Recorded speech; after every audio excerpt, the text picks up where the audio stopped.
দেখুন, গতকাল আমাদের মন্ত্রী অখিল গিরি মহিলা ফরেস্ট অফিসারের সাথে যে আচরণ করেছেন, ইতিমধ্যে দলের তরফ থেকে আমরা বারংবার জানিয়েছি যে আমরা এই আচরণকে কোনোভাবে সমর্থন করি না। আমরা এটার প্রতিবাদ করেছি, বিরোধিতা করেছি এবং আমাদের মাননীয় বনমন্ত্রী বীরভা হাসদা ইতিমধ্যেই সেই মহিলা অফিসারের সাথেও যোগাযোগ করেছেন। আর আজ দলের নির্দেশে আমাদের দলের রাজ্য সভাপতি তথা রাজ্যসভার সাংসদ সুব্রত বক্সী তিনি টেলিফোনে অখিল গিরির সাথে যোগাযোগ করে নির্দেশ দিয়েছেন।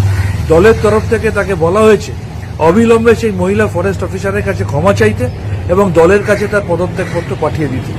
লক্ষণীয় বিষয়, এই ধরনের রাজধর্ম পালন একমাত্র তৃণমূল কংগ্রেসই দলগতভাবে করতে পারে।